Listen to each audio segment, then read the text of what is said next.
ahead and get started because it's a little bit after 9. And today we are talking about Diocesan Council. So I will talk some, and then Bill will come and tell us about our diocesan budget, and then we will talk some more about some of the resolutions for Diocesan Council. So, one thing to know is that council is often called convention in other places. And at the end of this council meeting, ours may also be called convention. So we will talk more about that as we get to the resolutions. But what is Diocesan Convention? Why do we do it? Our diocese, the Diocese of Southern Virginia, gets together once a year to conduct the business of the wider church in council. So, as you think of the diocese, what do you know about the diocese? It goes from Appomattox to Beach. Mm-hmm. Just south of Richmond, Chesterfield to the state line. Mm-hmm. Chesterfield to, yes. Yes. Yep, yes. Down to the North Carolina state line. I was thinking of across to the Virginia state line. We are about half, so we don't go all the way to the western edge of Virginia, but somewhere around Danville is where our diocese ends. They set rules for, I guess, rules, direction. They set direction for us to follow. Yes, in many ways they do. We have constitutions and canons, both at the Episcopal Church level and at the diocesan level. So that is part of what the diocese does. Anything else? It's often confused with the Diocese of Virginia. It is. And we actually came out of the Diocese of Virginia.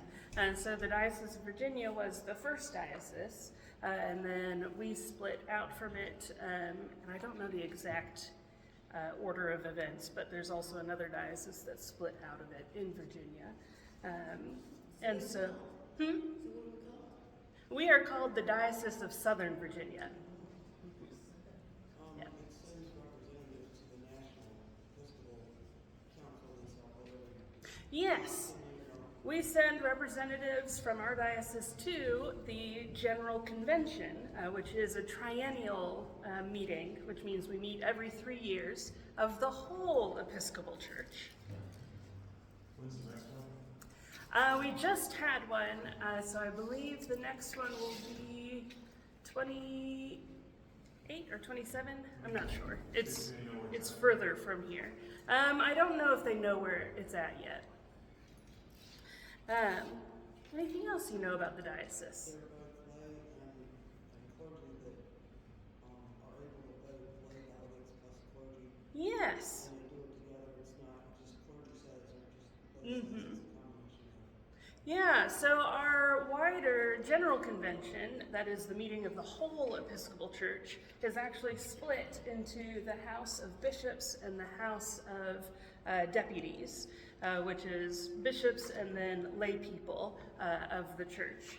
And our meeting of annual convention is not split in that way, but we do have representatives both of the clergy, so every clergy person in this diocese that is active is able to come and vote. And each church, depending on their size, gets a certain number of delegates that they send from the laity. And so we are represented both by clergy and laity. There are some instances where our votes will be counted separately, but we don't actually separate in order to do that. So it's modeling it off of the General Convention that the whole Episcopal Church does. It is also doing that because the Episcopal Church was formed shortly after we gained independence, because we were the Church of England, and when we declared independence from England, we could no longer be the Church of England. And so that is when we made our first Book of Common Prayer. It is when we set up this whole structure. And it means that we're a little bit different from our Anglican communion. So we have an Episcopal structure. We have bishops. Episcopal is the Greek word for bishop. So we have bishops, and we have priests and deacons and laity. That is central to Episcopal structure. But it is not as top-down as some other Episcopal structures are. So not quite the same as the Roman Catholic Episcopal structure, or the Orthodox Episcopal structure, or even the Church of England Episcopal structure, because we were born in the midst of this movement towards a republic. And so, although we have the hierarchy of bishops down to laity, a lot of our structure goes from the bottom up. So we have the Episcopal Church, which is made up of dioceses, which is made up of congregations. Those are led in some ways by the presiding bishop, by bishops, and by priests. But the main governing body is not actually any of those individuals. It is our gathering. So it is General Convention, Diocesan Convention, and our own annual meetings, which we just had. That is where we do the business of the church. So when we meet an annual meeting, we vote for our vestry, which will then govern our church for the year until we get back to annual meeting again. When we meet for annual convention, diocesan convention, we have voted in our own annual meeting to have lay delegates. Those lay delegates then make decisions at the diocesan level, and they elect lay delegates to go to General Convention. And those delegates that go to General Convention then make decisions for the church at the Episcopal Church level. So, even though we are hierarchical, we are always elected upward. And that is true of your clergy, too. Y'all gathered together, you had a search committee that searched for someone, and then you gave it to the vestry to vote on. You elected me, in essence, to be your rector. The same is true of bishops. We don't just choose a bishop. The people vote on what is happening and approve it, and that's how you get a bishop. The same with the presiding bishop. And so you're always electing upward your leadership. And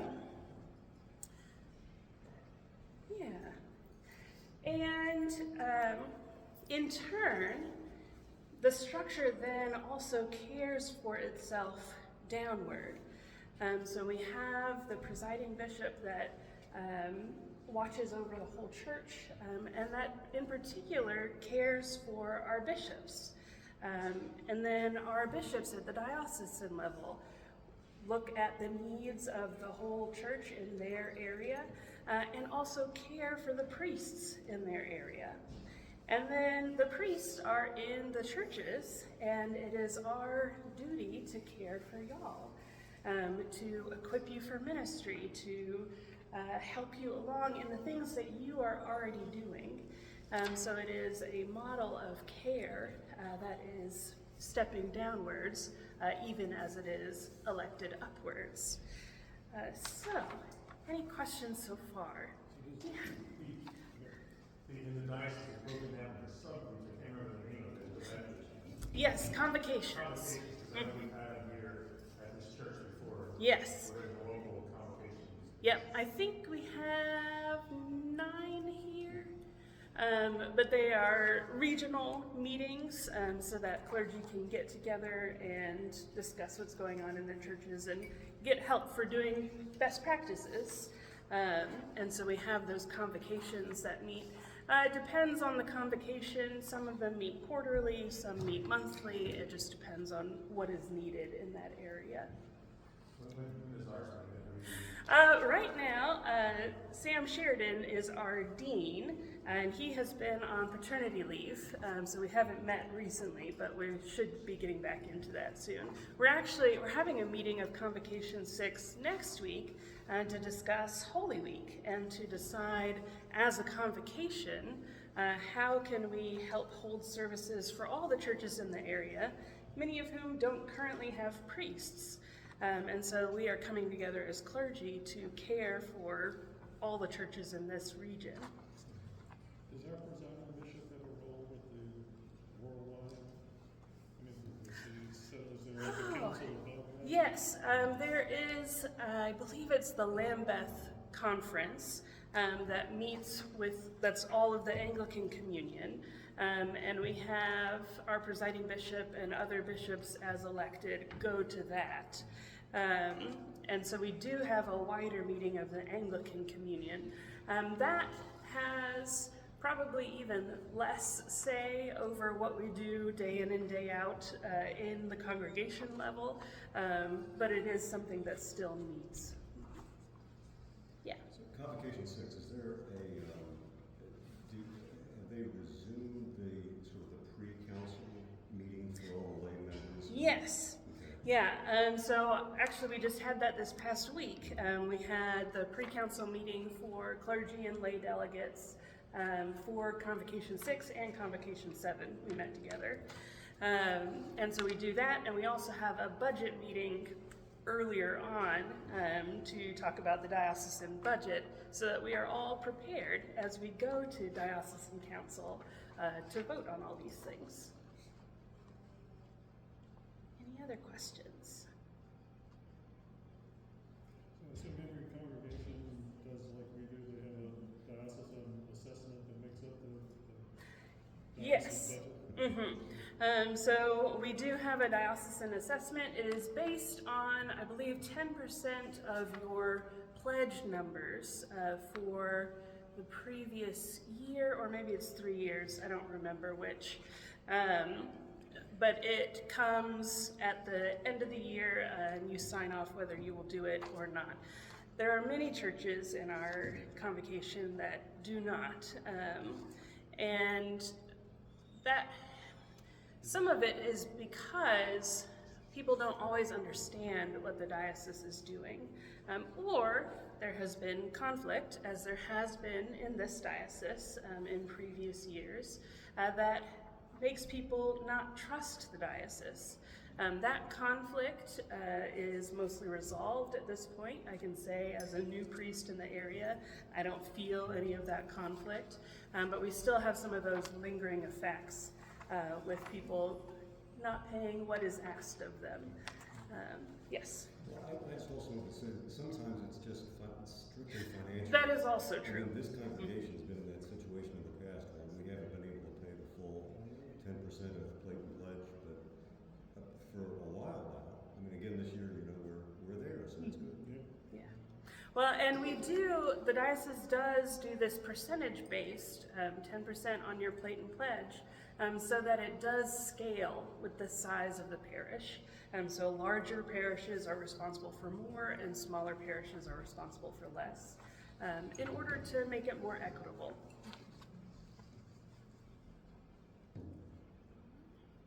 Well, if there aren't any further questions right now, I will ask Bill Miller to come up and tell us about the diocesan budget. This will be real quick. I have 4 slides. I want to ask, is anybody, how many people here have been council delegates in the past? I know some of us have.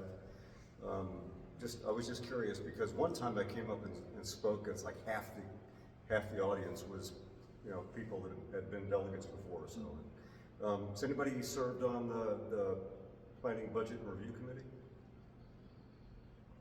It's a committee of lay members and clergy. I think there's 6 of us, and we meet.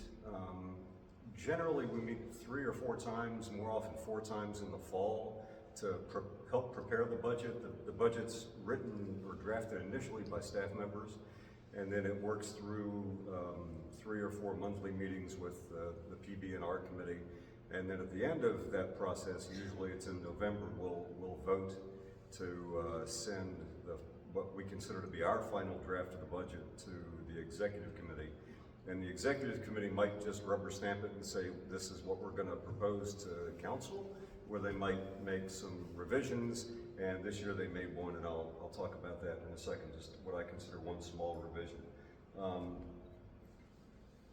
We also consult on things like property sales. We sold some property this year, and so we got a call in July or August, I think, to convene to talk about, is it something we wanted to do? Was it gonna help, or was it gonna hurt us in the long run?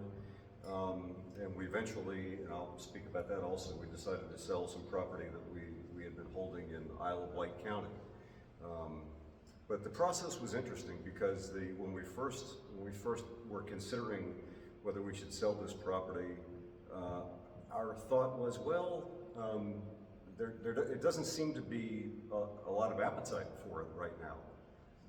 So it seems like valuable property is near the water, near the river down in Isle of Wight County, and also near, I guess, the 258 bridge. But we said, sure, float it and see if anybody seems interested. So we got a real estate agent to just start talking about it, and all of a sudden there was interest, and the value or the price of the place went from like $600 to $700 to $800,000, and we said, okay, this is hard to pass up. So. Does that mean our system's going to What a silly question. I mean, maybe someday, but for this year it's not. So our treasury, yeah. Excuse me. Yep. I've been here for a long time, but I don't know all these things. Where did that property come from, and why was it just property? Mhm. Why would the church have just property? Well- Was it able to farm on it, or what? And it was essentially idle property, so woods, Yeah. but we bought it in, I think in the 90s, maybe in the 80s, so it's not real old, but relatively recent. And it was speculative. I mean, we thought that if we acquired this property, there wasn't a church building or a congregation nearby, so that might be a good place for us to put up a new church. We own property in Western Chesterfield, out by Mosley. That's just undeveloped property that's there for a potential use of a future congregation. At any rate, with the price on this thing being so good, and with other congregations were sort of nearby, we felt like we didn't need to hold on to it, that there was more value to the diocese in selling it than in holding on to it. But that's why it was originally bought, to be a church location. See, that's what makes me wonder, because you see so many churches, like even ours, that don't have ministers, and, you're paying property taxes and everything like that, and it's not bringing any money in. Were they actually paying taxes on it? You just say that. Oh, sure, yeah. I mean, but it wasn't, I don't think it was a significant hit to the budget, and the value of the thing was increasing, so that was helpful. We, just for what it's worth, we own some church properties of congregations that have closed down, and some are idle, most are being used by other congregations, so there's rent. Basically, those things are being held on to because they might have potential future use by this diocese, and they're not being run at an expense. I wish I'd read up on this more. There's a congregation out, I can't remember which county it is. I don't think it's Dinwiddie, but it's out in that direction. And the congregation closed down a number of years ago, but just in this past year, the diocese reached an agreement with the local county government to sort of jointly hold that property. And so the county uses it for county meetings, and the diocese they stage 1 or 2 services there every year. It's a historic property, so that's why it's worth holding on to. And So that the good news this year was that this agreement was signed with the county so that all the weight of maintenance and taxes and whatnot doesn't fall on us. So this property and this church belongs to the diocese. Yeah, if we were to dissolve, yeah, this would be diocesan property.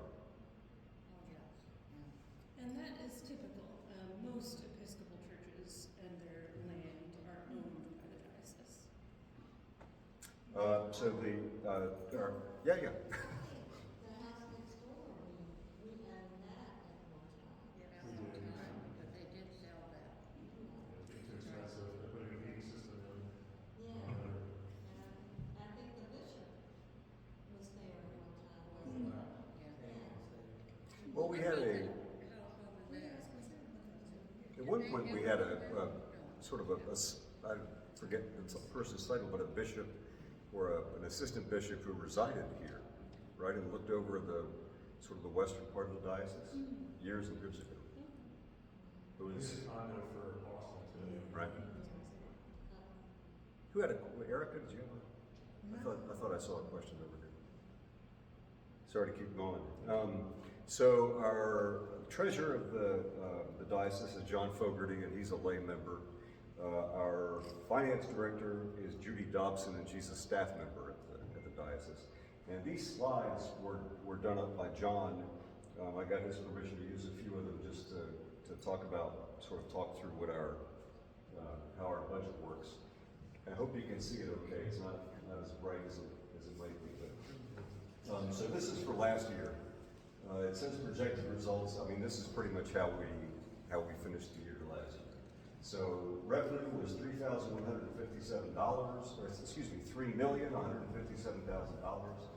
Expenses, $2,845,000, and there was a net of income over expenses. So that $311,000 is transferred to the diocesan fund, where money can be used for future years. And as I move into the next set, you'll see that we're using some of that money this year. The main reason we have that transfer to the diocesan fund is because we sold that property in Isle of Wight County. It was sold for about $700,000, and it helped to balance the budget for this year, and it's going to help in future years also. Any questions about last year? Okay, this year, the preliminary budget for this year, and this is where it changes. This is the budget that our committee submitted to the executive committee. Revenue of $2.6 million, expenses of $2.9 million, so there's a little bit of an imbalance there. Transfer from the diocesan fund, essentially that is money that was left over from the sale of property in Isle of Wight County. The addition to the budget that the executive committee made came from some work done by the Mutual Ministry Committee. I don't know if you're familiar with that body. It's another standing committee of the diocese. And the Mutual Ministry Committee works with the bishop to review her plans and goals and objectives and so forth. And that committee decided that there were some things that they thought the bishop could do, should do in the coming year, but there was no money for it. So they recommended spending an additional $75,000. So essentially, increase revenue and expenses by $75,000 to account for this additional spending that the Mutual Ministry Committee is recommending for the bishop's budget. And that $75,000 is also going to come from the sale of the property in Isle of Wight County. Any questions about that process? Is that gap typical between revenue and expenses? You know, it's for as long as I've been, I've been a council delegate a couple of times, and I've been on the PB&R committee for a couple of years, and it's, yeah, we've for a long time had to try to figure out a way to solve that problem.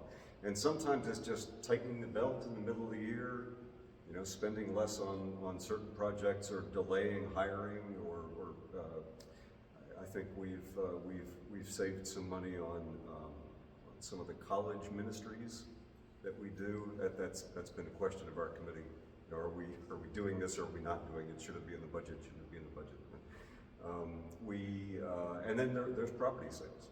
So this isn't the first time we sold property to keep things running. Here's the sources of revenue. So contributions, 52%. That's what comes from us. That's as Lissie was saying. That's the blatant pledge, the 10% pledge that we make to the diocese. Transfers from the diocesan fund at the top there, the greenish color. The diocesan fund is that sort of that holding place where we place money from sales and from other resources that come into the diocese. That's sort of money moved in and moved out as it's needed. Funds released from restriction, when sometimes individuals or groups will make restricted contributions in the way that they do here to our endowment. And if it's restricted for as long as the donor says it is. So it's, you know, it could be for acquiring property, it could be for some other specific purpose. When they get released from restriction, that's where that 6% comes from. Investment distributions is just kind of what it looks like. That's our stock portfolio. That as is the case with this congregation, that funds a lot of our operations. And programs and other, that's how much money they make from putting on training sessions and seminars and the council meeting itself. So not a very big amount. Questions about that chart? Okay, this is our expenses for next year as identified by the budget or by the bishop's priorities. So rule of life, congregational development, beloved community, creation care, evangelism. To better explain that, my cheat sheet is is like this. So rule of life is things like formation, the college ministries that I mentioned, support for worship, and support for outreach. Congregational development funds the bishop herself, her staff members, the canon of the ordinary, and governance. So a lot of that is people, the congregational development line. And you'll see how much of the total diocesan expenses are people when I show you the next slide. The canon of the ordinary is Mary Thorpe, right? She's transitioning out. We've advertised for a new one. Okay. Beloved community, that's the racial reconciliation efforts of the diocese. Evangelism is communication. It's the diocesan pledge to the Episcopal Church. So the diocese sends 10% to the Episcopal Church in the same way that we send 10% to the diocese. And Camp Chanko is funded under evangelism. And creation care is things like, it's building and grounds, it's utilities and rent and building maintenance. So it's how we use our resources, essentially. So questions about that chart? Another way of looking at our total expenses is by things that are easier for us to identify. So half of it goes to people, salaries and benefits, 51%. And then just moving around, office and property, youth and college, wider church, that's the 10% to the Episcopal Church, 4% for governance, outreach, parish life, and everything else. And I think, yeah, that's my last slide. So, any other questions? That's the diocesan pledge to the Episcopal Church. So it's like our pledge to the diocese. It's what we're providing to support the work of the diocese, and that's the money that the diocese is using to support the work of the Episcopal Church. Thanks for your time.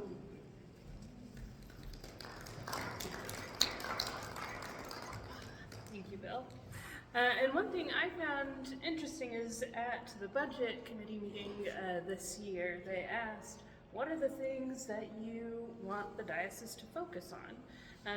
And one of the things that came out is that clergy in particular would like more administrative help. So one thing that was floated was having a central payroll person who does payroll for all churches. And so we pay the diocese for that particular thing so that we are not having to figure out who's going to do our payroll, which sometimes takes a lot of time. And so it was interesting. I don't know what will come of that as we move forward, but I hope that we have more discussions like that because it's helpful. So, the last thing we're going to talk about is our resolutions that get passed at Diocesan Council. And this year we only have a couple.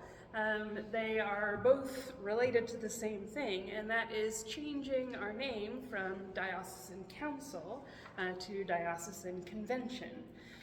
Most of the Episcopal Church right now has diocesan conventions. We are one of only 6 dioceses that still have Diocesan Council. And what you may not know is that name, that difference in name, came from the time of the Civil War. As I was going through seminary, the Episcopal Church seemed extremely proud that we had never split as a church during the Civil War. And I think that's not quite true. We didn't actually split, like there's not the Episcopal Church and some other denomination that came from that time. But we did split in governance for the years of the Civil War. Our church, the full name of the Episcopal Church is the Protestant Episcopal Church of the United States. And so at that time, another church formed that was the Protestant Episcopal Church of the Confederate States. And many Southern churches and churches mostly in the South joined that body and did not meet with the other churches that were still part of the Protestant Episcopal Church in the United States. When they did that, they changed our name from Diocesan Convention to Diocesan Council in order to differentiate themselves. So there's nothing inherently racist about the name itself, but it does reflect a time in our own community when we were at odds. And so many of the dioceses have already switched back to Diocesan Convention. A lot of that happened in the 20s to the 40s, and it wasn't race-related at all. It was just, everybody else is called this. Why aren't we called this? Let's change it back. And so they did that. A lot recently have been focusing on this history of where council came from. Before I came here to the Diocese of Southern Virginia, I was in the Diocese of Texas, and they were just pulling up this same resolution that we are now. And a lot of the narrative was, yes, this is something that happened in the Civil War. This is something that continues to mark our disunity, and we would like to move back towards that unity that we should have as the Episcopal Church. So that is what we are doing this year also. With Constitution and canons, for a constitutional change, we have to have 2 readings of the change. So we had the first reading of this last year, and it was approved. And we will have the second reading of it this year. And if it's approved, then we will have a canonical change reading. And if both of those are approved, we will now be Diocesan Convention rather than Diocesan Council. And we do all of that because our governance is guided by these constitutions and canons. This is what tells us how to live life together. And it takes time to do it because they want us to think about what we're doing, to not just make a change just to make a change, but to think about why it is we would do this differently. And one thing that people, well, first, any questions so far? It would take 160 years. I know, some of it is just not knowing the history, because we just don't know it. We just came into this diocese and it was already called council, and people have been like, well, they had no reason to question it.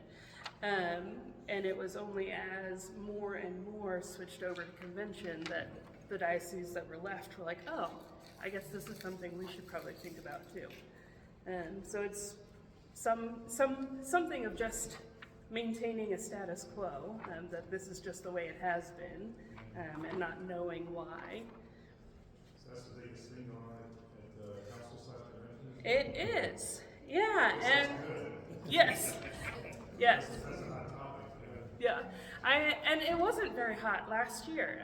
Last year we had a little bit of discussion on the floor, but most people were like, yeah, that sounds like a good idea. And so it was overwhelmingly approved. I don't expect it to be a very hot topic this year either. And that is actually good.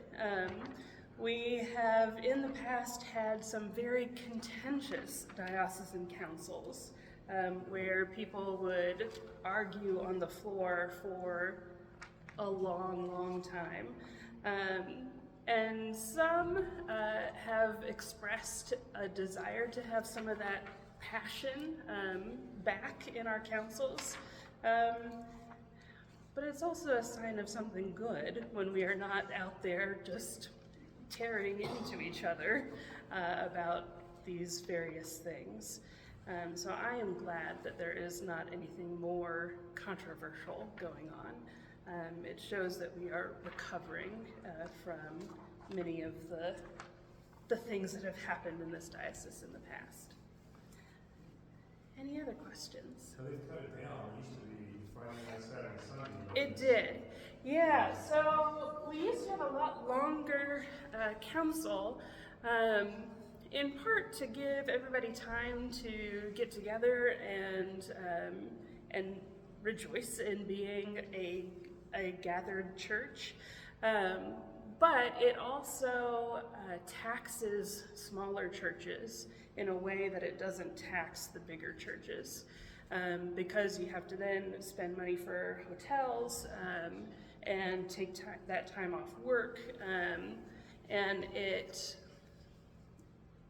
ends up being too much cost for the benefit that you're receiving. This year they do have a dinner the night before, which I am thinking of attending. I'm not sure yet. And I do miss some of the just getting to sit around and talk to other clergy and laity of other churches, because that is useful. And so that's why I'm considering this dinner, because it would be a time to actually get together with other people. Because I think that is one of the big things about church. Church is about gathering us together. And so I think when we miss that, we have missed something that's important. Yeah. I was going to say, I led back in those days. And Yeah. I understand the reasons why it's changed. Mm-hmm. It was fun. And Yeah. instead of a quick, let's hurry up and get this done one Mm-hmm. day, it did make it fun and like an actual event, being able to Mm-hmm. see and talk with other people and meet them and Yeah. just kind of also have fellowship with all the delegates and the people from even, your own parish you're going to. Mm-hmm. Yeah. So I'm hopeful that we will get something of that back. It just depends on how things go in the diocese. It's in Williamsburg again this year? It is. Yeah, I don't know. Have they had it any other place recently, or is it? Okay. Williamsburg is fairly central.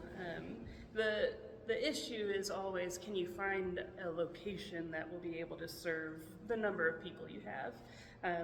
And sometimes it is that there's another location that could do a bigger number, but they can't do your smaller number. So it's a little complex. How many people do you want So I think we have over 100 churches. So there would be clergy for most of those churches, plus 1 to 4 lay delegates per church. And so it's a pretty big number.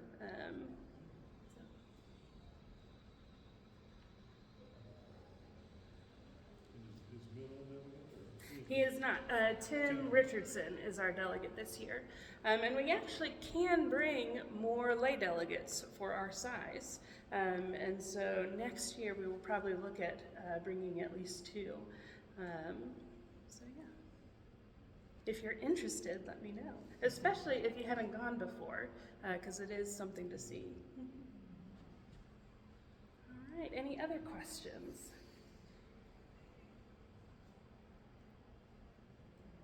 So we're going to look at next year bringing up resolutions, because these churches have bring resolutions. Yeah, so actually, that is how resolutions get made. The churches themselves come together and make a resolution.